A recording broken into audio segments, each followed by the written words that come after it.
It's a late-night favourite of Londoners, but this restaurant reckons it's created the king of all kebabs, and they're calling it the Royal.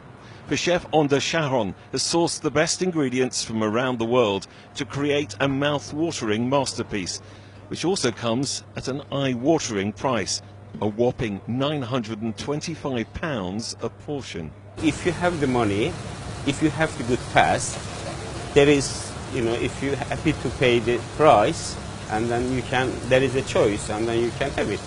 Is it really worth the price tag of £925? Yes. We have all invoices, what we pay meat and the other stuff, and then easily, and then you can calculate and plus my effort, my idea.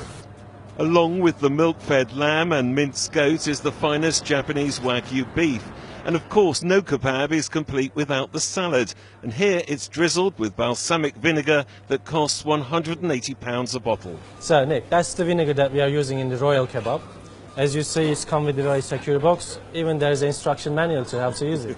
Calendar Guvinch is the food scientist who advises the restaurant, and he listed some of the other ingredients that make this meal so rich. We use the morel mushrooms, freshly picked up from France, and our olive oil bottle cost about £35.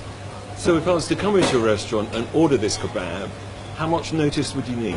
If you come on Monday, I would say see you next Monday, so at least 1 week.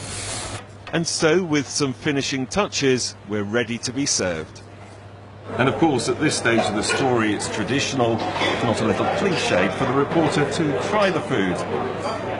That'd be rude not to, wouldn't it?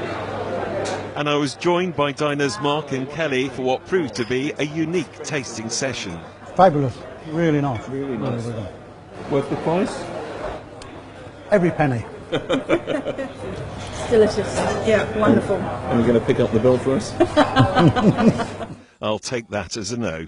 Nick Thatcher, ITV News, Canary Wharf.